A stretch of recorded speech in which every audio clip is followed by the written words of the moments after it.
Okay. Good afternoon, everyone.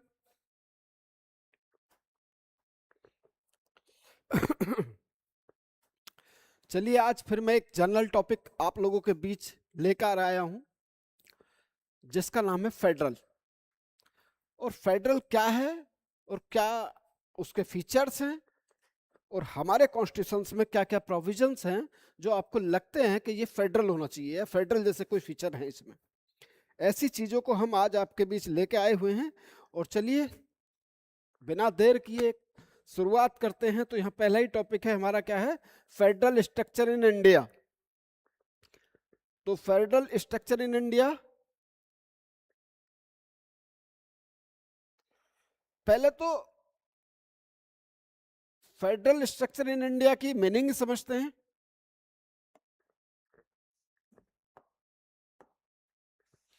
क्या कहता है meaning? Federal is a system of government in which power are divided between centre and state government by the constitutions. मतलब जो federalism है उसकी पहली विशेषता है कि वो सेंटर और स्टेट के बीच में पावर को डिवाइड करता है। और पावर को डिवाइड कैसे कैसे करता है और कौन कौन से कॉन्स्टिट्यूशंस में प्रोविजन है, हमारे कौन से संविधान में ऐसे प्रावधान हैं जो हमें फेडरल की तरफ ले जाते हुए दिखते हैं, या फेडरल लिया है या नहीं लिया है, ये बातें कंसिडर करती हैं। चलिए नेक्स्ट है इसमें, India has a federal system with A unitary vice strong centre.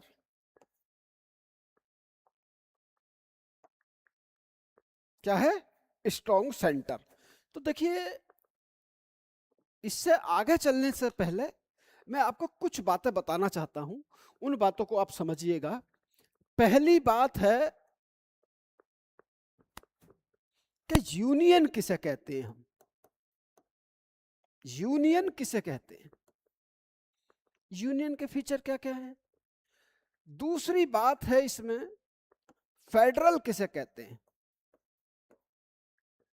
Federal, federal के फीचर क्या है?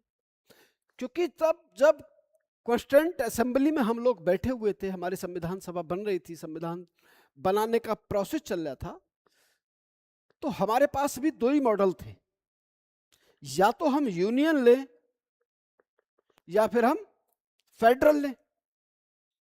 अब अगर यूनियन लेते हैं तो यूनियन की एक फीचर्स है, यूनियन का एक फीचर है, यूनियन का एक फीचर है कि यहां पावर का डिस्ट्रीब्यूशन, यहां पावर का डिवाइडेशंस किसी के बीच में नहीं होता है। क्योंकि यहां सेंट्रल गवर्नमेंट अपने आप में ही सब कुछ होती है, यानी कि पूरी पावरफुल होती है। अगर अब सेंट्रल गवर्नमेंट ही क्या करेगी? सारे काम करेगी। वो किसी लोकल बॉडीज के लिए कानून बनाएगी, इमरजेंसी में सारी पावर उसके पास होंगी, सिटीजनशिप उसके पास होगी, कानून बनाने का फुल अथॉरिटी उसके पास होगी। एक फीचर आप ऐसे समझ लीजिए कि यूनियन वहां इंप्लीमेंटेशन दिया जा सकता है, यूनियन वहां इंप्लीमेंटेशन दिया जा सकता है जहां कोई स्टेट ना हो। कहां दिया जा सकता है? जहां कोई स्टेट ना हो। जैसे आप देखेंगे यूके, यूनियन, यूनियन के लिए यूके क्लासिकल एग्जाम्पल है। वहां कोई स्टेट नहीं है। क्या नहीं है? वहां कोई स्टेट नहीं है, यानी कि सुपरमेसी किसकी है? पार्लियामेंट की है। सुपरमेसी किसकी है? सेंट्रल गवर्नमेंट की है। सेंट्रल गवर्नमेंट ही सारे कानून बनाएगी। तो सवाल ये था कि इंडिया अगर यूनियन ले ले, यूनियन को अडॉप्ट कर ले, जैसे हमने पार्लियामेंट्री फॉर्म और फॉर्म ऑफ गवर्नमेंट कहां से ली है, यूके से ली है, अगर हम उसका यूनियन वाला हिस्सा भी ले लें, पार्ट भी ले लें, तो ये प्रैक्टिकली पॉसिबल नहीं था इंडिया में।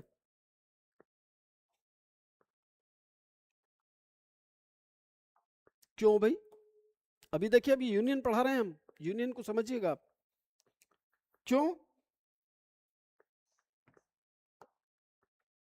क्योंकि इंडिया में बहुत सारे स्टेट थे। आपने सुने होंगे, बंगाल अलग था, अवध अलग था, रुहेलखंड अलग था, मराठे अलग थे, राजपूत अलग थे। आप पहले मेरी बात समझ रहे हैं? इन सारे लोगों से पावर लेने के बाद सेंट्रल गवर्नमेंट को दे दी जाती, तो ये लोग शायद उस बात को बर्दाश्त नहीं कर पाते। इसलिए पहली बात तो सी कि यहां बहुत सारे स्टेट थे, ठीक, स्टेट बहुत सारे थे। दूसरी बात थी डाइवर्सिटी, डाइवर्सिटी बहुत ज्यादा थी। क्या थी? डाइवर्सिटीज बहुत ज्यादा थी। यानी कि आप देखेंगे कि यहाँ विविध तरह के, आपने सुना होगा, पढ़ा भी है, कक्षा 1 से ही, फर्स्ट स्टैंडर्ड से ही पढ़ाना शुरू कर देते हैं हम लोग कि भाई यहाँ भारत में क्या विविधता में एकता है। भारत में क्या है? विविधता में एकता है, यानी कि यहाँ डाइवर्सिटीज बहुत ज्यादा है। और अगर ये डाइवर्सिटीज बहुत ज्यादा है तो ऐसे में यूनियन लेना, ऐसे में यूनियन लेना अपने आप में एक प्रैक्टिकली पॉसिबल नहीं था। और जब ये प्रैक्टिकली पॉसिबल नहीं था तो हमें कोई ना कोई तो रास्ता चाहिए था। अब इसी तरीके से अगर हम आगे देखते हैं कि फेडरल क्या होता है, फेडरल क्या होता है, तो हमने अगर यूनियन नहीं लिया तो उसके पीछे कितने कॉज थे? 2-3 कॉज थे। पहली बात तो हमारे पास डाइवर्सिटीज बहुत ज्यादा थी, और दूसरी बात हमारे पास ये थी कि बहुत सारे स्टेट थे, और बहुत सारे स्टेट होने की वजह से हम क्या नहीं ले सकते थे? यूनियन नहीं लेते थे, प्रॉपरली यूनियन नहीं ले सकते थे। ऐसा नहीं हमने यूनियन के कुछ फीचर्स नहीं लिए, लिए, उन पर बात करेंगे। लेकिन अब बात करते हैं हम फेडरल की। तो फेडरल में क्या देखेंगे अब हम? फेडरल, क्लासिकल फेडरल का एग्जाम्पल है यूएसए। अब यूएसए की बात समझिए अब आप, और फिर मैं आपको इंडिया का एक आर्टिकल पढ़ाऊंगा। यूएसए 13 कंट्रीज का एक क्या है? एक ग्रुप है। इन लोगों ने क्या लिया? फेडरल लिया। मतलब ग्रुप का मतलब है कि इनके पास, इन्होंने ग्रुप बनाया। और यूएसए का फुल फॉर्म अगर आप जानते हैं तो जानते हैं, यूनाइटेड स्टेट ऑफ अमेरिका। यानी कि बहुत सारे स्टेटों ने मिलकर यूएसए बनाया। और फेडरल का जो फीचर्स है, वो सबसे बड़ा फीचर्स ये है कि वहां जो स्टेट है वो सेंटर के मुकाबले मजबूत है। यानी कि एक लिस्ट है, वहां क्या है? एक लिस्ट है, एक लिस्ट है। इसमें जो राइट डाउन है, इसमें जो राइट डाउन है, उस पे कानून कौन बनाएगा? उस पे कानून बनाएगा सेंटर, यानी कि यूएसए। और इनमें जो प्रोविजन नहीं है, वो किस पे कौन कानून बनाएगा? उस पे बनाएगा स्टेट। एक लाइन में अगर आप मेरी बात समझ सकते हो तो एक लाइन में मेरी बात समझिए कि जो रेसिडुअल पावर है, जिसे कहते हैं अपशिष्ट शक्तियां, अपशिष्ट शक्ति किसके पास है? वहां स्टेट के पास है। किसके पास है? स्टेट के पास है। और रेसिडुअल पावर क्या होती है? कि जो इसमें नहीं है, जो बचा, दैट कॉल्ड रेसिडुअल पावर। उस पर कानून बनाने का राइट किसके पास है? वो स्टेट के पास है। लेकिन ये इस सेंटर यानी कि यूएसए उतना कमजोर नहीं है कि वहां के स्टेट आए और इसे डिसॉल्व कर दे, इसे भंग कर दे, बोले नहीं हटाओ हम आज अलग अलग रहेंगे। उतने भी पावरफुल नहीं है। ऐसे चेक एंड बैलेंस है वहां। अब बात आई है इंडिया में, लौट के आइए बाप। इंडिया में जब हम 1947 में, इंडिया तो एक ज्योग्राफिकल एरिया तो था नहीं था, चाहे वो अंग्रेज आए या कोई और कंपनीज आई, क्या था, एक ज्योग्राफिकल एरिया था। और ये ज्योग्राफिकल एरिया कैसा था कि ये देश था, यूएसए देश नहीं था। यूएसए बहुत सारे छोटे छोटे कंट्री में बटा हुआ था। ठीक। अब सवाल ये आता है कि अगर मान लीजिए हम फेडरल ले लें तो क्या होगा भाई? यूनियन में समझा नहीं मैं आपको? अगर हम फेडरल ले लें तो फेडरल में क्या होगा? स्टेट क्या होंगे? मजबूत करने पड़ेंगे, रेसिडुअल पावर देनी पड़ेगी। ठीक। तो क्या हम स्टेटों को मजबूत कर दें? तो क्या यूनिफिकेशन ऑफ इंडिया मुश्किल नहीं था जर्मनी और इटली के मुकाबले? क्या यूनिफिकेशन ऑफ इंडिया मुश्किल नहीं था जर्मनी और इटली के मुकाबले? क्योंकि शायद कुछ लोग सहमत ही नहीं होते। डन। ये बात आपकी समझ में आई कि जो यूनिफिकेशन ऑफ इंडिया है वो ऐसा मुश्किल हो जाता जैसा कि हमने जर्मनी और इटली में देखा है। चलिए तो अब देखते हैं कि भी आखिर फेडरल क्या है। फेडरल आप समझ गए ना पूरी तरीके से कि फेडरल में स्टेट कहीं ना कहीं ज्यादा पावरफुल होते हैं सेंटर के मुकाबले। अब हम कैसे सिचुएशन में इंडिपेंडेंट हुए हैं, उन सारी सिचुएशन को अगर आप मेमोराइज करिया जाए, अपने दिमाग में देखा जाए, पढ़ के मेमोराइज किया जाए, तो उसमें आप क्या देखेंगे? उसमें देखेंगे कि बहुत सारी ऐसी शक्तियां थी इंटरनली और एक्सटर्नली जो देश को एक करने में बड़ा अवरोध पैदा कर रही थी या विरोध पैदा कर रही थी। इन सब के बावजूद हमने इंडिया को कम से कम एक किया, और इसमें जो अहम भूमिका रही वो सरदार पटेल जी की रही। और सरदार पटेल जी को इसलिए आयरन मैन कहा जाता है। बहुत सारे प्रिंसली स्टेट थे जो लास्ट मोमेंट पे हमारे साथ आने को तैयार नहीं थे, लेकिन फिर भी हमारी डिप्लोमेसी और हमारी पॉलिसीज के जरिए, या बुद्धिमत्ता कह सकते हैं आप हम उसे, उसके जरिए इंडिया को हमने एक जगह किया। तो हम ना तो फेडरल ले सकते थे प्रॉपरली और ना प्रॉपरली यूनियन ले सकते थे। इसलिए हमने कहा कि भाई कुछ ऐसा मिला जुला सिस्टम निकाल लीजिए, और मिले जुले सिस्टम का नाम हमने क्या रखा? उसे ऐसा कहा, केसी बीहर जो एक थिंकर थे, कहाँ के? यूके के, उन्होंने कहा कि भारतीय संविधान फेडरल और यूनियन के बीच का रास्ता है। जब जरूरत पड़ती है हम यूनियन की तरह काम करते हैं, और सामान्य जो है हम कैसे काम करते हैं? फेडरल की तरह काम करते हैं। स्टेटों को अपनी पावर दे रखी है, सेंटर के पास अपनी पावर है। जब यूनिटी फोर्सेस में आना की कोशिश करते हैं तो यूनिटी फोर्सेस के भी हमारे पास प्रोविजन है। तो कॉन्स्टिट्यूशन में ये बात, अब यहां से आगे को हम मुझे ये बताना है कि कॉन्स्टिट्यूशन में क्या क्या प्रोविजन है ऐसे जो फेडरल को शो करते हैं, और क्या क्या फीचर्स हैं जो यूनियन को शो करते हैं। तो दोनों का कॉम्बिनेशन है हमारे पास। ठीक। तो केसी बीहर ने ये बात कही थी कि ये क्या है? ये है एक क्वासी फेडरल है। कैसा है?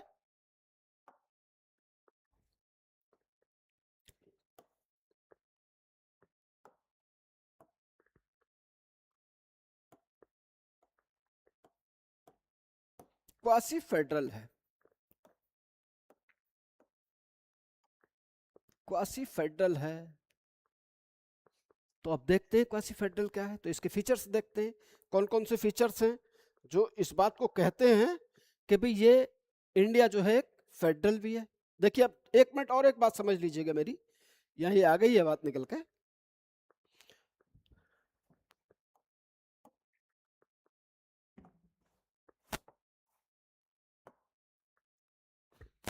ये है आर्टिकल फर्स्ट। इसकी लैंग्वेज बिल्कुल एकदम साफ है, यहां कोई कंफ्यूजन का स्कोप नहीं है। वो कहता है कि India, that is Bharat, shall be India that is Bharat shall be union of state, shall be A union of state. Shall be का बात फिक्स है, यहां कुछ इंटरप्रिटेशंस हैं जो मैं बताऊंगा अभी आपको। शैल बी का बात है कि बिल्कुल निश्चित बात है, कंफ्यूजन का कोई स्कोप नहीं है। क्या है? यूनियन ऑफ स्टेट है। क्या है? यूनियन ऑफ स्टेट है। तो यूनियन ऑफ स्टेट का जो इंटरप्रिटेशन किया गया है वो दो तरीके से किया जा सकता है। जो कॉन्स्टिट्यूएंट असेंबली में डॉक्टर भीमराव अंबेडकर जी ने भी कहा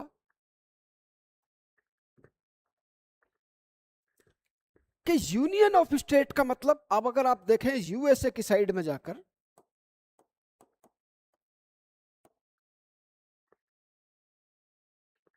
ऐसा ही वो लगता है यूनियन ऑफ स्टेट। यहां राज्यों के बीच में एक पैक्ट हुआ है,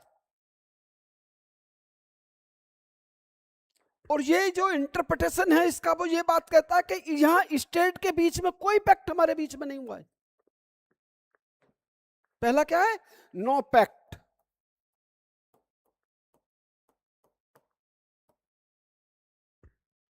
कोई पैक्ट नहीं हुआ है, कोई एग्रीमेंट साइन नहीं हुए कि हम चलो मिलकर आपके साथ रहेंगे। अब हमने सारे स्टेटों को मिलाकर कोई एग्रीमेंट नहीं करा है।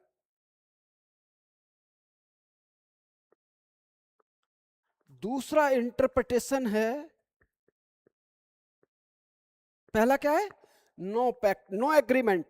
नो एग्रीमेंट भी कह सकते हो आप इसे।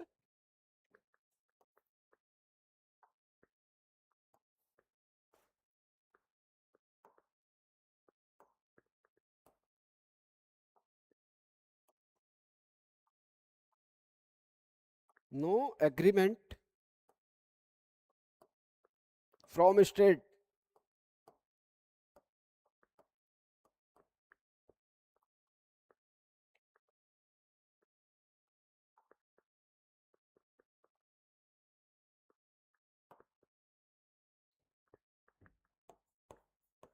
नो एग्रीमेंट,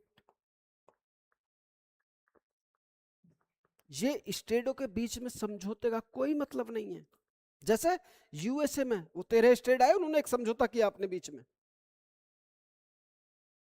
समझ रहे हैं आप हमारी बात? दूसरा इंटरप्रिटेशन ये है कि इस यूनियन से, कौन सी यूनियन से? इस यूनियन से कोई भी स्टेट अलग होने की बात नहीं करेगा। इस यूनियन से कोई भी सेपरेट नहीं होगा।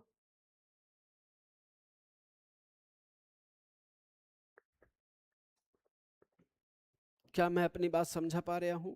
पहला आर्टिकल है India that is Bharat shall be A union of state,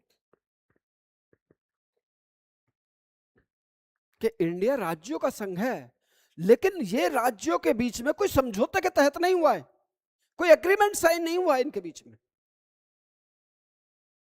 और किसी भी स्टेट को इससे अलग होने की कोई पावर नहीं है, सेपरेट नहीं हो सकता इससे। ये भीमराव अंबेडकर जी ने कॉन्स्टिट्यूएंट असेंबली में ये बात कही थी कि राज्यों का बेशक हमने संघ बनाया, लेकिन राज्यों की क्या है? एग्रीमेंट के साथ नहीं है, राज्यों की सहमति नहीं ली गई है इसमें, क्योंकि इंडिया पहले से ही एक यूनिटरी कंट्री था। इंडिया पहले से ही क्या था? एक इंडिया था, जो नेशनल मूवमेंट में आपको देखने को मिलता है।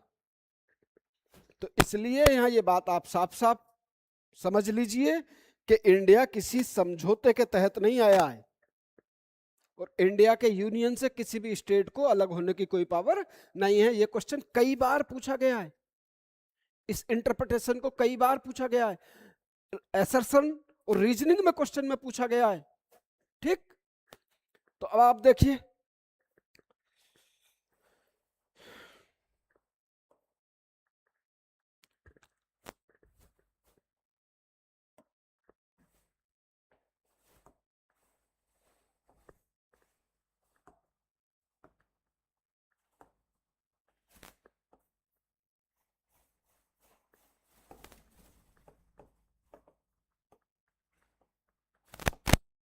क्या कह रहा है? The federal structure is proved in the Indian constitution of India. क्या कह रहा है? वो कह रहा है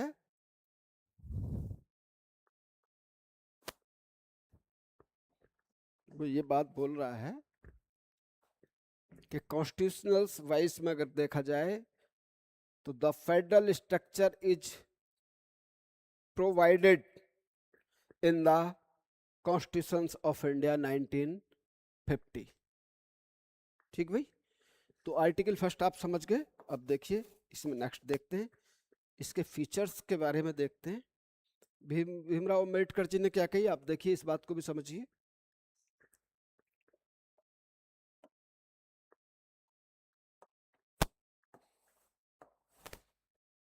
देखिए, started that India is A union because the federation is not the result of an agreement among state. यही बात मैंने अभी आपको बताई कि ये राज्यों के बीच में कोई समझौते की वजह से नहीं आया है, क्योंकि इंडिया तो पहले से एक था। इंडिया पहले से एक था, यूएसए की तरह नहीं था। जैसे यूएसए के स्टेट आए और उन्होंने कहा भी चलो एक संघ बनाते हैं, ऐसा हमारे स्टेटों के सामने नहीं था कि चलो एक संघ बनाते हैं। नहीं, हम तो पहले से ही बने हुए थे। तो यही बात क्या कही अंबेडकर जी ने, ये बात कही कि भाई हमने जो स्टार्ट करा है। चलिए नेक्स्ट, अब देखिए इसके फीचर्स देखते हैं, आप समझिएगा सारी बातों को। ये किसके फीचर है बेटा? ये फीचर्स किसके हैं? फेडरल के। किसके फीचर हैं? फेडरल के। इतने फीचर्स हम आपको समझने हैं। क्या कह रहा है? Dual government. कैसे कैसे? सेंटर पे होगी और स्टेट में होगी। सरकारें कितनी होंगी? कितनी होंगी? 2 सरकारें होंगी। सेंटर की अलग होगी, हर स्टेट की अलग होगी। सेंटर की जो पार्लियामेंट है वो कानून किसके लिए बनाएगी? पूरे भारत के लोगों के लिए कानून बनाएगी। स्टेट गवर्नमेंट जो कानून बनाएगी वो कहां किसके लिए बनाएगी? स्टेट के पर्टिकुलर लोगों के लिए कानून बनाएगी। कोई भी मान लीजिए अरुणाचल प्रदेश की विधानसभा मणिपुर के लोगों के लिए कानून नहीं बना सकती। सरकार कितनी होंगी? सरकार 2 होंगी। पहली सरकार सेंट्रल गवर्नमेंट होगी और दूसरी सरकार को होगी स्टेट गवर्नमेंट होगी। सरकारें 2 होंगी। इंडिपेंडेंस जुडिशरी है, ये भी इसका एक फीचर है। कैसी है? इंडिपेंडेंट है। कैसे? आप देखिए यहां डिस्ट्रिक्ट कोर्ट है, इसके ऊपर हाई कोर्ट है और सबसे ऊपर क्या है? सुप्रीम कोर्ट है। क्या कर रहे हैं ये हाई कोर्ट और supreme court?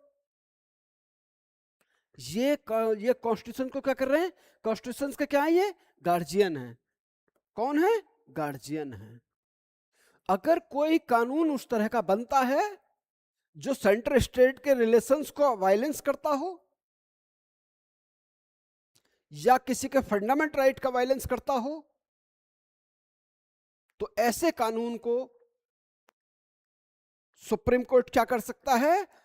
Null and wide कर सकता है, यानी कि उसका असर और प्रभाव 0 हो सकता है। कैसी है? इंडिपेंडेंट जुडिशरी है।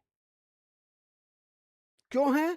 क्योंकि संविधान को बनाने के मुकाबले संविधान को चलाना मुश्किल होता है। इसलिए हमने कहा कि कोई राज्य, कोई सरकार अगर मनमानी पे आ जाए तो उसे रोकने का इंस्ट्रूमेंट हमारे पास क्या होना चाहिए? तो रोकने का इंस्ट्रूमेंट है हमारे पास जुडिशरी। जुडिशरी कैसे काम करेगी? जैसे कि वो एक गार्जियन की तरह काम करती है कि कोई भी सरकार कोई कानून बनाती है, उसका इंटरप्रिटेशन कैसे करेगी? वो उसका इंटरप्रिटेशन करती है वो अकॉर्डिंग टू कॉन्स्टिट्यूशनल्स। जो संविधान में सही है उसको इंटरप्रेट करेगी, अन्यथा उसे नल एंड वाइड कर देगी। क्या मान ली जाए? मेरी बात समझ में आ रही है? दूसरा फीचर क्या है उसका? पहला फीचर क्या है? दो गवर्नमेंट है। कहां कहां है? सेंटर में अलग है, स्टेट में अलग है। सेंटर के लोग, सेंटर की जो सरकार है वो भारत के सभी लोगों के लिए है, और जो स्टेट की सरकार है वो स्टेट की बाउंड्री में रहने वाले लोगों के लिए है।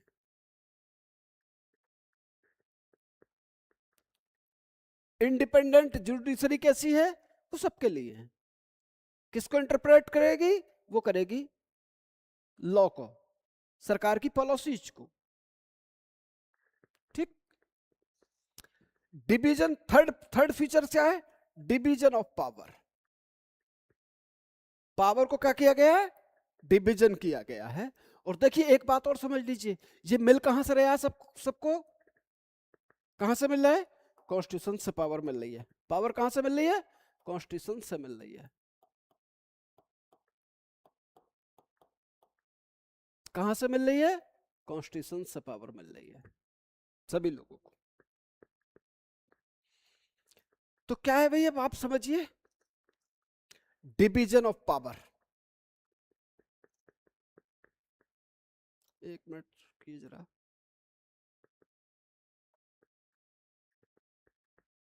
नहीं जी,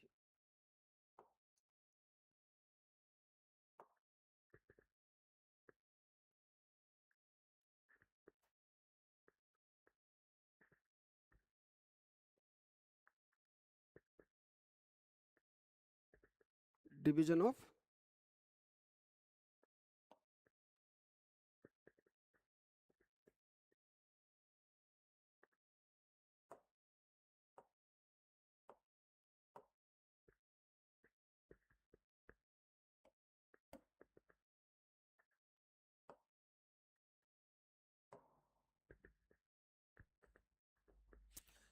division of power. Division of power क्या है? देखिए मैं आपको बताता हूं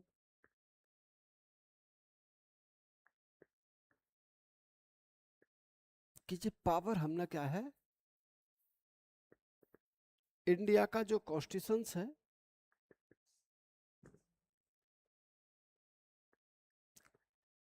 उसका 7 शेड्यूल है।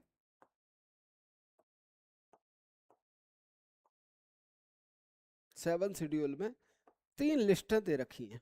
कितनी लिस्टें हैं? 3 लिस्ट हैं। कैसे कैसे? एक है यूनियन लिस्ट,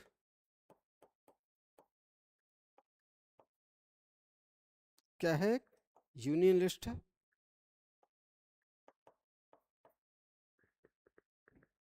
दूसरी क्या है? स्टेट लिस्ट है।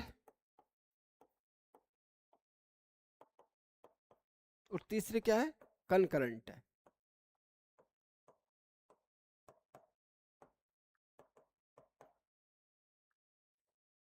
अब इन्हें समझ लीजिए, जो डिवीजन ऑफ पावर है। यूनियन लिस्ट पर कानून बनाने का राइट सिर्फ और सिर्फ सेंट्रल गवर्नमेंट को है। किसे है? सेंट्रल गवर्नमेंट को है।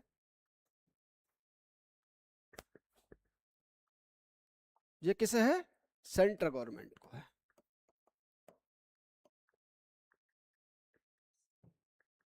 इस पर कानून स्टेट नहीं बनाएगा। दूसरी लिस्ट है हमारे पास, स्टेट लिस्ट है।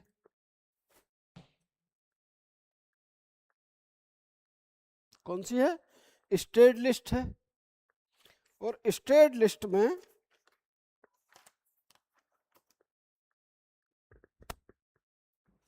कानून कौन बनाएगा? स्टेट लेजिस्लेचर बनाएगी, यानी कि राज्य की विधानसभाएं बनाएंगी। समझ गए आप मेरी पूरी बात? स्टेट लिस्ट पे कानून कौन बनाएगा? स्टेट लेजिस्लेचर, विधानसभा बनाएगी, राज्य की विधानसभाएं बनाएंगी। यूनियन लिस्ट पे कानून कौन बनाएगी? पार्लियामेंट बनाएगी, यानी कि केंद्र सरकार बनाएगी। स्टेट लिस्ट पे स्टेट बनाएगा। जो ये कनकरेंट लिस्ट है, इस पे दोनों कानून बना सकते हैं। कंकरेंट लिस्ट पे क्या हो सकता है, दोनों कानून बना सकते हैं, और दोनों अगर कानून बनाएंगे और ओवरलैपिंग हो गई दोनों कानूनों में, तो फिर माना सेंटर का जाएगा। किसका माना जाएगा, सेंटर का कानून माना जाएगा, ना कि स्टेट का माना जाएगा। तो अगर आप ये देख रहे हैं कि यूनियन लिस्ट में पहले कितने सब्जेक्ट थे, स्टेट में कितने थे और कंकरेंट में कितने थे, और आज वर्तमान में कितने हो गए हैं, तो ये बात आप देखेंगे। पहले यूनियन लिस्ट में 97, इसे आप देखिए, याद रखिएगा, क्योंकि ये पीटी में पूछा जा सकता है, आपके प्रीलिम्स में पूछा जाएगा कि यूनियन लिस्ट में कितने सब्जेक्ट थे उस टाइम, 97 थे। और आज कितने हो गए, 90 हो गए। इसका भी एक अंक गणित है, इसका भी एक मैथमेटिक्स है, वो बता रही हूं मैं भी आपको। पहले कितने थे, 97 थे, अब कितने हो गए, 90 हो गए। कैसे सब्जेक्ट हो सकते हैं इसमें, जो नेशनल इंटरेस्ट के हों, जैसे डिफेंस, बैंकिंग, करेंसी। आप हमारी पूरी बात समझ रहे हैं, फॉरेन अफेयर्स, जो नेशनल इंटरेस्ट के मामले हैं, उन पर पावर किसके पास है, उनकी पावर, उनकी जो पावर है, उसके ऊपर जो पावर है वो सेंट्रल गवर्नमेंट की है।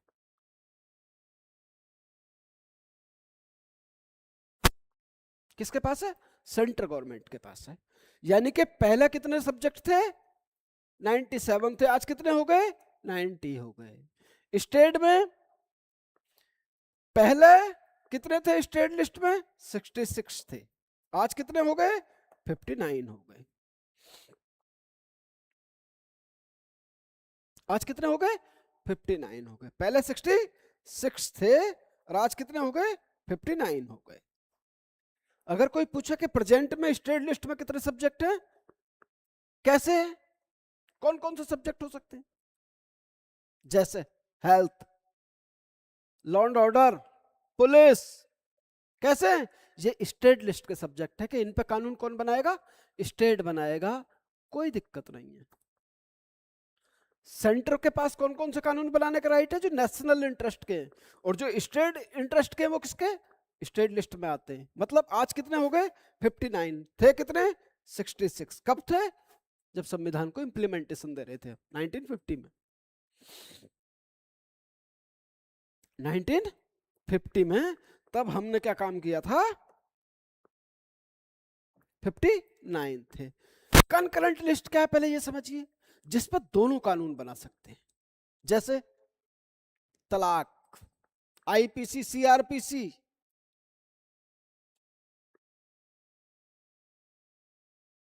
एजुकेशन, फॉरेस्ट,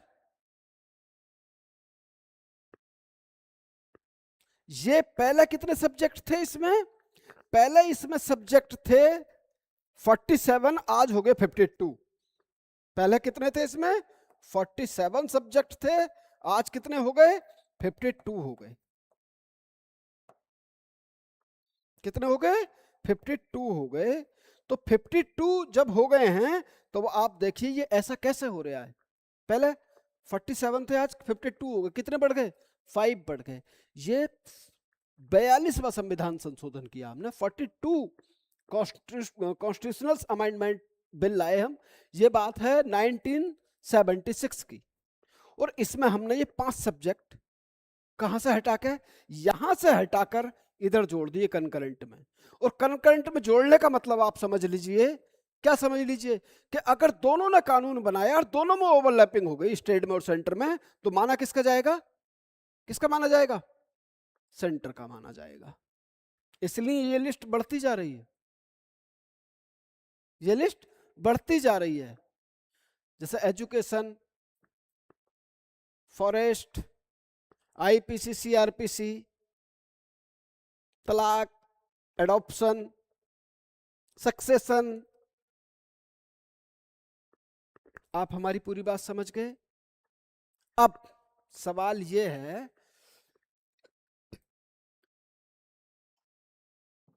ये अपने एरिया में काम कर रहे हैं, यूनियन वाले, स्टेट वाले अपने में काम कर रहे हैं। ठीक,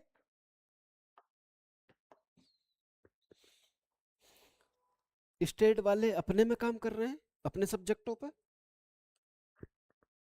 यूनियन वाले अपनों पे, अपने सब्जेक्टों पर काम कर रहे हैं, कंकरेंट वाले दोनों काम कर रहे हैं, लेकिन माना किसका जाएगा? वो माना जाएगा सेंटर का। तो आप ये तीनों लिस्टों का मतलब समझ गए? क्या है तीनों लिस्ट? एक यूनियन लिस्ट है,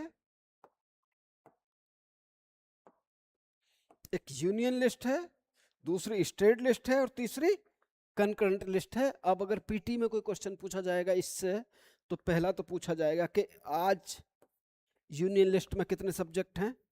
90। स्टेट लिस्ट में कितने सब्जेक्ट हैं? कितने? 59। कितने? 59। कंकरेंट लिस्ट में कितने हैं आज? 52। 52। 1950 में कितने थे? इसमें थे 97, इसमें थे 66, और इसमें थे 47। ये बात याद रखना आप। ये पीटी का क्वेश्चन बनता है आप लोगों के लिए कि कितने सब्जेक्ट थे। तो यूनियन लिस्ट में 90 है इस टाइम, स्टेट में 59 है, और कंकरेंट में 52 है। पहले कितने थे? जब हमने 1950 की बात है तो 97 यूनियन लिस्ट में थे, 66 कहाँ थे? स्टेट में थे, और 47 कहाँ थे? कंकरेंट में थे।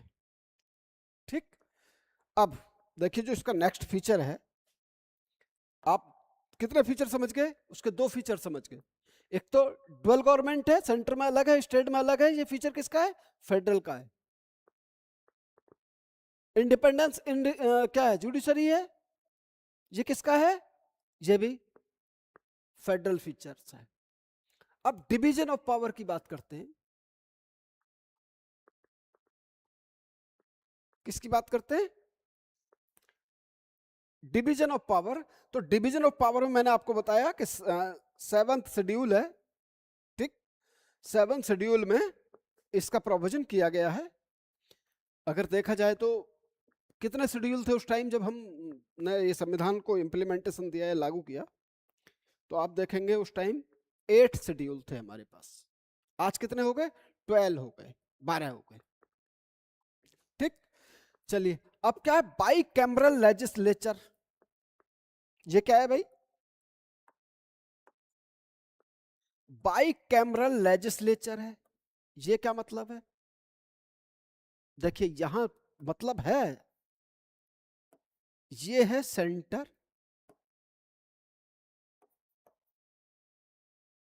यहां कितने हैं पार्लियामेंट में हाउस? कितने हैं? एक एलएस है और एक आरएस है।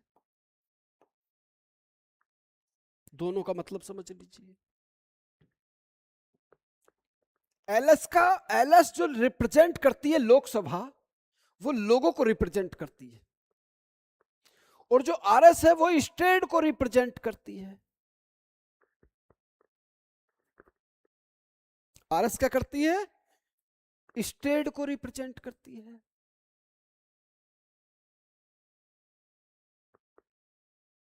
अब जो स्टेट लेवल पर देखा गया क्या है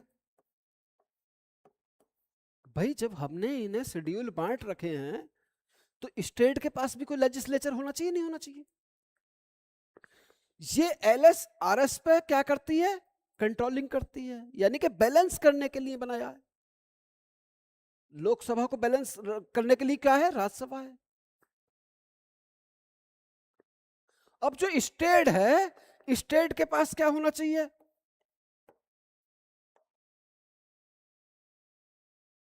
हमने ये भी प्रोविजन कर रखा है कि कुछ स्टेट चाहें तो वो खुद बाई कैमरल हो सकते हैं, जैसे कि अभी 7-8 स्टेटों के पास है।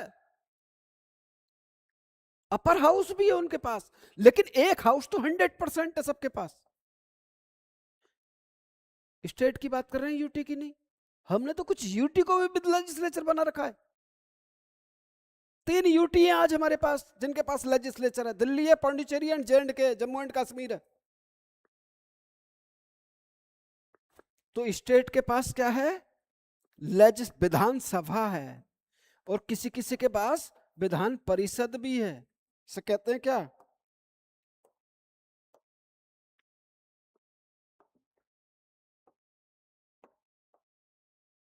विधानसभा और विधान परिषद भी है।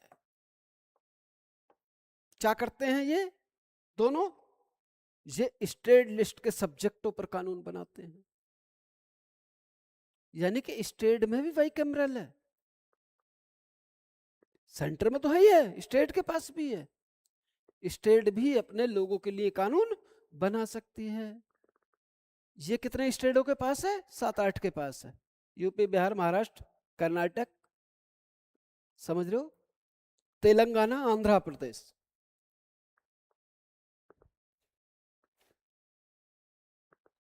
क्या आपको हमारी ये बात समझ में आ गई? क्या है?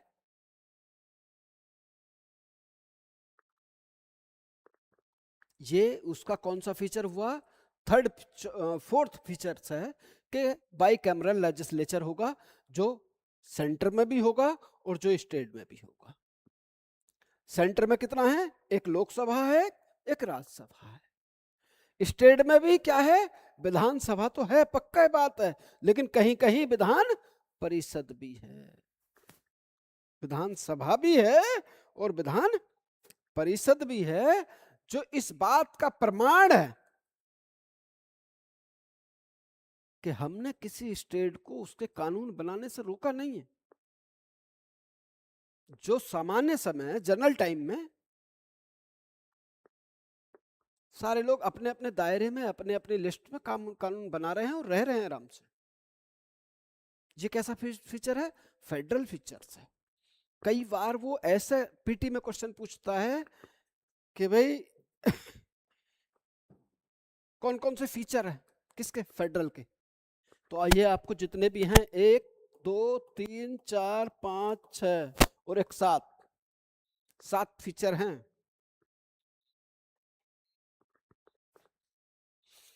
अब देखिए नेक्स्ट क्या है। नेक्स्ट है रिजिड।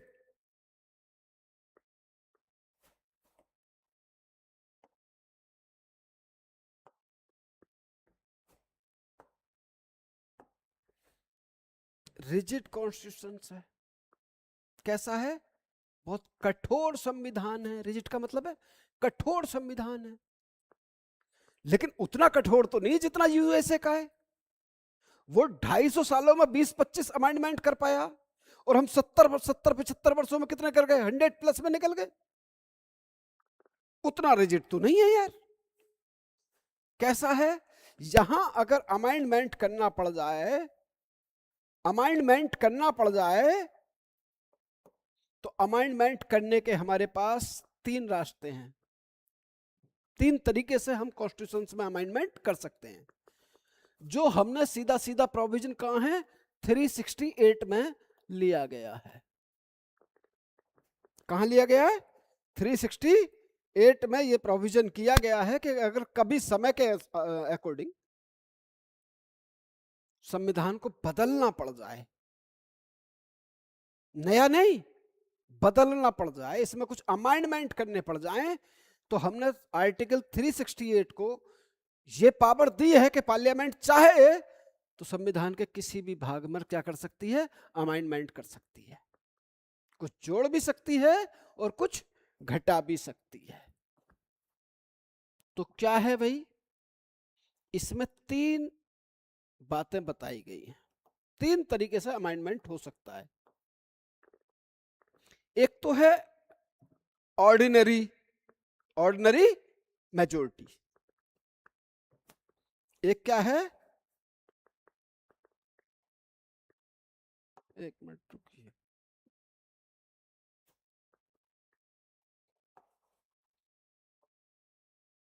तीन तरीके से है।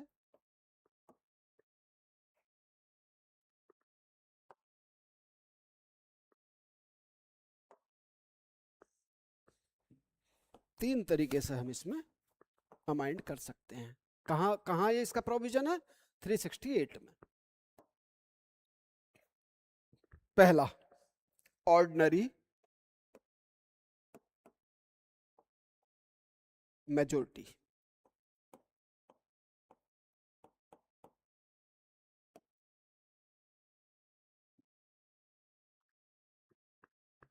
क्या है इसमें प्रोविजन? देखिए, पावर किसके पास है इसे करने की? पावर है पार्लियामेंट के पास।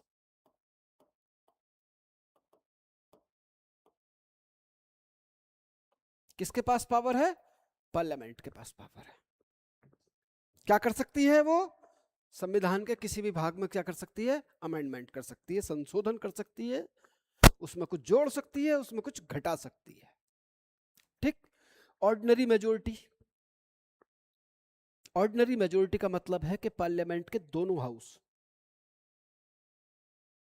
पहली बात तो अलग अलग तरीके, अलग अलग पेश किया जाएगा दोनों हाउस में, किसी भी हाउस में पेश किया जा सकता है। पहली कंडीशंस, चाहे वो लोकसभा में पहले जाए, पहले इंट्रोड्यूस हो, या राज्यसभा में हो, दोनों को बिल्कुल बराबर इक्वल पावर है। ये कंडीशंस याद रखिएगा। ऐसा नहीं हो जैसे मनी बिल और फाइनेंस बिल में पावर किसके पास है? ज्यादातर लोकसभा के पास है। तीसरी बात, इसमें ऐसा नहीं हो सकता कि ज्वाइंट सिटिंग हो जाए, ज्वाइंट सिटिंग भी नहीं हो सकती है। दोनों हाउस को सेपरेटली पास करना पड़ेगा। कैसे? सिंपल मेजोरिटी से। सिंपल मेजोरिटी का मतलब होता है कि प्रेजेंट वोटिंग राइट का 50% प्लस 1। आप ऐसा समझिए, एक काम करते हैं, रिजिड कॉन्स्टिट्यूशन को अगले पेज से लेते हैं, वो ज्यादा ठीक रहेगा।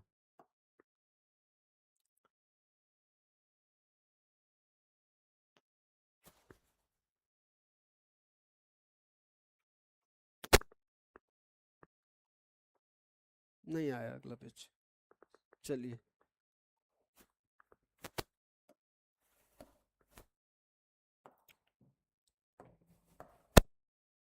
रिजिड कॉन्स्टिट्यूशंस को ऐसे ही समझिए आप। देखिए, मान लीजिए एलएस में और आरएस में दो ही तो हाउस हैं पार्लियामेंट के। अब मैं ऑर्डिनरी बात बता रहा हूं, ऑर्डिनरी की, तो एलएस और दूसरा क्या है? आरएस।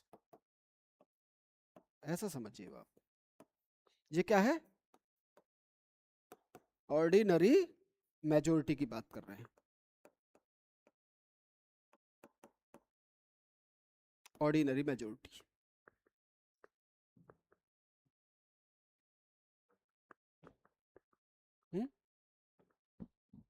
मान लीजिए लोकसभा में बैठे थे 400 लोग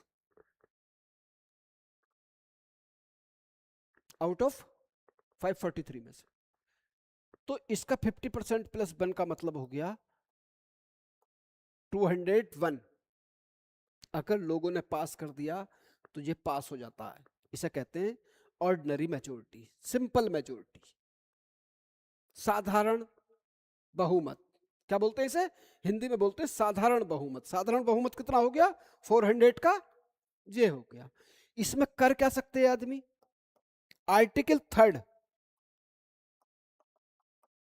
जो आर्टिकल 3 है उसमें अमाइंड किया जा सकता है। जनरली इसे संविधान में संशोधन माना नहीं जाता, लेकिन हो जाता है। जैसे किसी स्टेट को नया बनाना, किसी स्टेट के नाम में परिवर्तन, किसी की स्टेट की बाउंड्री में परिवर्तन, दैट कॉल्ड, क्या बोलते हैं इसे? Ordinary majority. क्या बोलते हैं इसे? ऑर्डिनरी मेजोरिटी बोलते हैं। और ऑर्डिनरी मेजोरिटी क्या हो जाती है? ये पास हो जाती है। अब ये बिल कहां जाएगा? आरएस में जाएगा, दूसरे हाउस में जाएगा। मान लीजिए लोकसभा में इंट्रोड्यूस हुआ तो लोकसभा ने इसे सिंपल मेजोरिटी से पास कर दिया, और इसके बाद कहां जाएगा? राज्यसभा में जाएगा। और जब ये राज्यसभा में जाएगा तो राज्यसभा भी क्या करेगी? अपनी ऑर्डिनरी मेजोरिटी से, ऑर्डिनरी का आप मतलब समझ गए ना अब आप, ऑर्डिनरी मेजोरिटी का इसे पास करेगी। और पास करने के बाद ये बिल दोनों हाउस से पास मान लिया गया और सीधा प्रेसिडेंट के पास जाएगा। प्रेसिडेंट इस पर अगर अपने एसेंट साइन कर देंगे तो ये एक्ट बन जाएगा और ये संविधान में संशोधन मान लिया जाएगा। इसलिए इस संविधान संशोधन को करने में कोई भी मशक्कत या बहुत सारा टेंशन लेने की जरूरत नहीं पड़ती है, इजीली हो जाता है। ठीक। अब जो इसका दूसरे टाइप का मेजोरिटी है, इसे बोलते हैं हम स्पेशल मेजोरिटी। क्या बोलते हैं इसे? दूसरी मेजोरिटी को बोलते हैं हम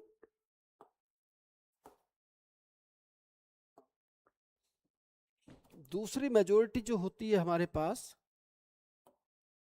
वो होती है स्पेशल। स्पेशल, एक मिनट रुकिएगा।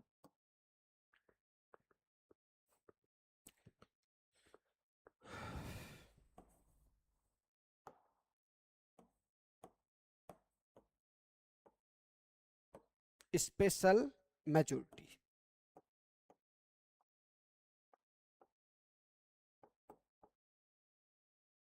क्या है? ये स्पेशल मेजोरिटी ये क्या है भाई? इसे और समझिए आप। उसके जरिए क्या कर सकते हैं हम? किसी स्टेट के नाम में परिवर्तन कर सकते हैं, चेंज कर सकते हैं, उसकी बाउंड्री में परिवर्तन कर सकते हैं, ठीक, नया स्टेट बना सकते हैं। ठीक, आप हमारी पूरी बात समझ रहे हैं? वो क्या है, संविधान में संशोधन होता नहीं है लेकिन मान लिया जाता है। संविधान में संशोधन मान लिया जाता है। आर्टिकल 368 में ये प्रोविजन उसका भी 3 तरीके से कॉन्स्टिट्यूशनल अमेंडमेंट किया जाएगा। चलिए,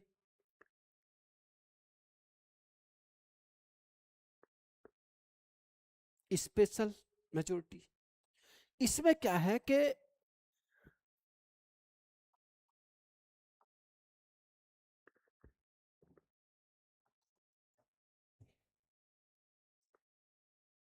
स्पेशल मेजोरिटी क्या है? एलएस और आरएस दो ही हाउस, राज्यसभा और लोकसभा, किसी भी हाउस में जा सकता है। ये बात मैंने आपको बता दी। एलएस में भी इंट्रोड्यूस हो सकता है पहले और राज्यसभा में भी जा सकता है। जब लोकसभा और राज्यसभा में से किसी में भी जा सकता है, ठीक, लेकिन उसके पीछे शर्त यह है कि जहां भी जाएगा उसे अपने बहुमत के, मतलब स्पेशल मेजोरिटी के, प्रेजेंट और वोटिंग राइट के कितने 2/3 से पास करना पड़ेगा। कितने से? 2/3 से पास करना पड़ेगा।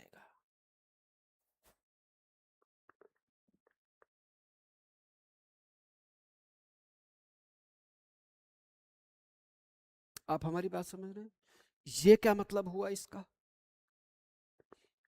इस बात को अब आप यहां एक नई तरीके से समझ लेते हैं। स्पेशल मेजोरिटी का मतलब क्या है? 2/3 से पास करना पड़ेगा। किनके? प्रेजेंट और वोटिंग राइट के। प्रेजेंट और वोटिंग राइट का मतलब अभी आपको समझ में आएगा। मान लीजिए 400 लोग, नहीं एक काम कर लेते, 300 लेते, ये इजी पड़ जाएगा आपको। मान लीजिए 300 लोग लोकसभा में बैठे हुए थे जब ये बिल आया। स्पेशल मेजोरिटी समझिए, इनटू 2/3,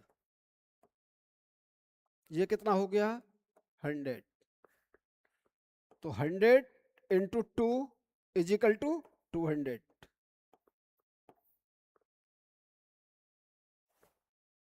स्पेशल मेजोरिटी नहीं हुई। बात समझिए, पास तो हो गया लेकिन स्पेशल मेजोरिटी तब होगी जब लोकसभा के टोटल का कितना है? टोटल कितना है? 543। कितना है? 543 का कम से कम 50% हो। इसका मतलब यहां बैठे होने चाहिए कितने लोग? कम से कम इतने लोग, तब ये कितना हो जाएगा?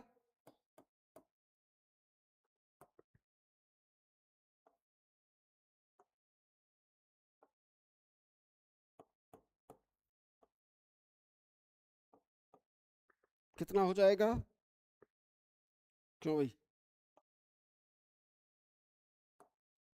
कितना हो जाएगा? 300। अब पास हो जाएगा।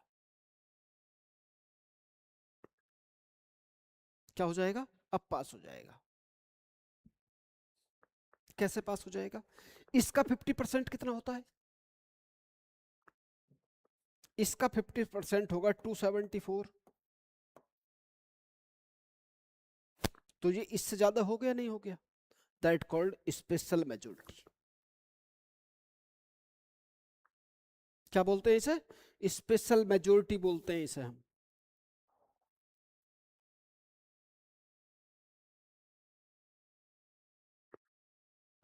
जो इसके 50% से अधिक होना चाहिए, 50% से अधिक होना चाहिए। टोटल कितनी है लोकसभा में? 543। 543 से क्या होना चाहिए? 50% से ऊपर होना चाहिए। तो ये कितना हो गया? ये हो गया। इतनी मेजोरिटी चाहिए, इसे कहते हैं स्पेशल मेजोरिटी। कहां से? लोकसभा से पास हुई। अब देखते हैं राज्यसभा में। अब जब ये लोकसभा से पास हो गया तो कहां जाएगा? ये राज्यसभा जाएगा। और जब ये राज्यसभा जाएगा तो राज्यसभा से देखते हैं कैसे पास होना चाहिए।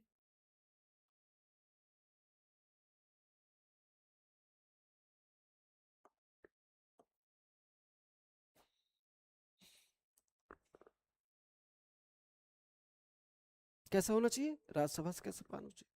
राज्यसभा में टोटल स्ट्रेंथ कितनी है इस टाइम? सैंसन की बात नहीं कर रहे हैं, जो प्रेजेंट में बैठे हुए हैं, 245। क्या होना चाहिए उसका? 2/3 होना चाहिए प्रेजेंट और वोटिंग राइट का। प्रेजेंट और वोटिंग राइट का मतलब यह है कि प्रेजेंट भी होना चाहिए और जिनके पास वोटिंग राइट हो। ऐसा ना हो आपने बाहर से पकड़ लाए 2-4 आदमी, जो 4 सीटें खाली थी वहां बैठा लिया आपने। ठीक, तो प्रेजेंट हो जिनके पास वोटिंग राइट हो। और वोटिंग राइट किसके पास होगा? जो उसका मेंबर होगा। तो अगर मान लीजिए इसका, मान लीजिए उस दिन बैठे हुए थे हमारे पास यहाँ लगभग 150 लोग, जिस दिन ये बिल आया था। इसका 2/3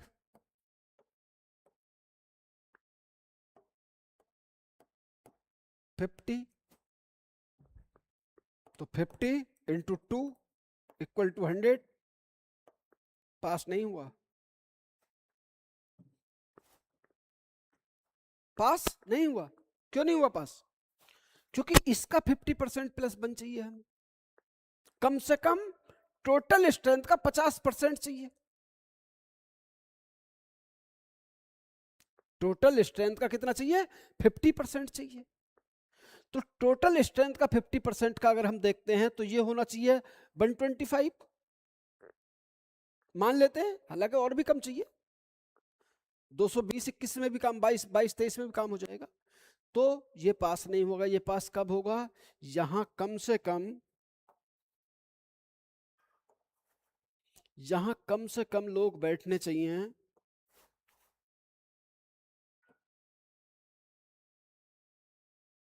225 कर लें। हाँ, क्यों नहीं हो सकते? 25 कर सकते हैं हम, 225 कर सकते हैं। ठीक, इसे अब देखें। 7 1 5 हो गए नहीं? कैलकुलेशन कर लेना और सही करके। अब 75 इंटू 2 तो कितना हो गया? 150। पास हो गया क्योंकि इससे आगे निकल गए हम, इससे आगे निकल गए। तो आप पहले मेरी बात समझ गए। स्पेशल मेजोरिटी कौन कौन से भागों में संशोधन कर सकती है? फंडामेंटल राइट में संशोधन कर सकती है। इस स्पेशल मेजोरिटी के जरिए संविधान के किन भागों में संशोधन कर सकते हैं? फंडामेंटल राइट में कर सकते हैं, डीपीएसपी में कर सकते हैं, कहां कर सकते हैं?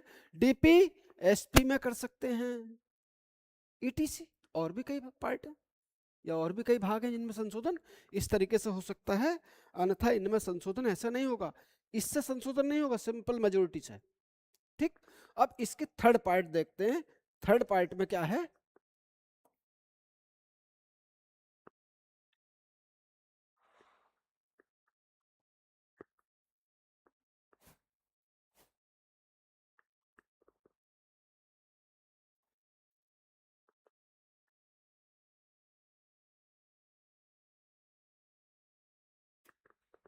इसके थर्ड पार्ट में देखते हैं कि तीसरा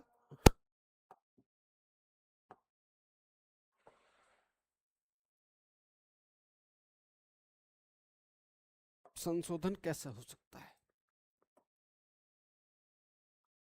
थर्ड पार्ट 3 टाइप से हो सकता है ना, तो तीसरा टाइप है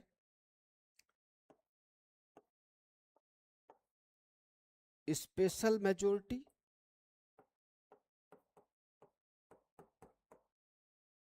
प्लस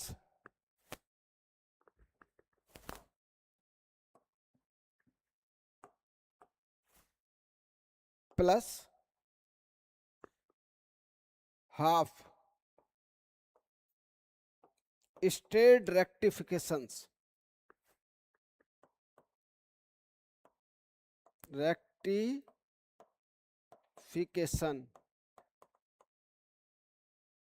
कम से कम आधे राज्यों को कंसेंट चाहिए। स्पेशल मेजोरिटी जो मैंने अभी आपको सेकंड में पढ़ाया, और उसके बाद क्या चाहिए? कम से कम आधे राज्यों की विधानसभाओं का क्या चाहिए? कंसेंट चाहिए, सहमति चाहिए। सहमति का मतलब ये नहीं कि वो भी 2/3 से पास करेंगे, वो कैसे कर लेंगे? वो कर लेंगे किससे? सिंपल मेजोरिटी से। हाँ ठीक है भाई, ठीक है ठीक है ठीक है। तो आप मेरी बात समझे कि संविधान रिजिड नहीं है, उसका प्रोसेस थोड़ा सा लेंदी है, और सबसे ज्यादा लेंदी प्रोसेस क्या है? वो ये वाला है। और इसके जरिए क्या कर सकते हैं आप? प्रेसिडेंट के इलेक्शन से अगर कोई आपको अमेंडमेंट करना है तब आपको यहां आना पड़ेगा। सेंटर स्टेट गवर्नमेंट के बीच में जो रिलेशंस हैं, जो पावर्स का डिवीजन है, उसमें अगर कहीं अमेंडमेंट करना है तब आपको थर्ड प्रोसीजर अपनाना पड़ेगा। जैसे आपने देखा होगा अभी जीएसटी को इंप्लीमेंटेशन दिया, तो जीएसटी को स्पेशल मेजोरिटी से तो पार्लियामेंट के दोनों हाउस ने सेपरेटली पास किया ही किया, कम से कम आधे राज्यों का कंसेंट भी हमें लेना पड़ा। ठीक, 7 शेड्यूल में जो पावर्स हैं उन्हें अगर इधर से उधर करना है तो कैसे होगा? ये होगा। आप हमारी बात समझ गए? हम आपको अपनी बात समझा पाए कि संविधान रिजिड और फ्लेक्सिबल दोनों हैं। यूएसए के संविधान की तरह देखेंगे तो कैसा है? यूएसए का संविधान रिजिड है, उसमें अमेंडमेंट करना इतना आसान नहीं है, उसमें 2/3 स्टेट चाहिए रेक्टिफिकेशंस के लिए। तो वो अपने आप में बहुत लेंदी प्रोसेस है, हमने उतना लेंदी प्रोसेस नहीं रखा, लेकिन उतना इजी भी नहीं रखा है कि कोई भी सरकार आए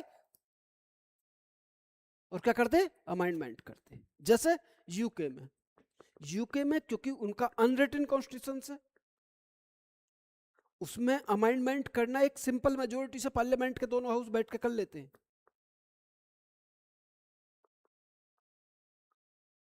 आप हमारी बात समझे? फेडरल फीचर्स का रिजिड कॉन्स्टिट्यूशन है, लेकिन अमेंडमेंट हो सकते हैं 3 तरीके से। ठीक, 2 तरीके स्पेशल हैं, वो तो एक सिंपल मेजोरिटी से होता है, लेकिन वो संविधान के कुछ ऐसे भागों में संशोधन नहीं कर सकता जिससे सेंट्रल स्टेट के बीच में पावर्स में कुछ इफेक्ट आता हो।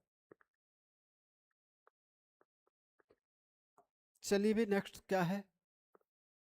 रिटन कॉन्स्टिट्यूशन है, इसमें कोई शक ही नहीं है। कैसा है?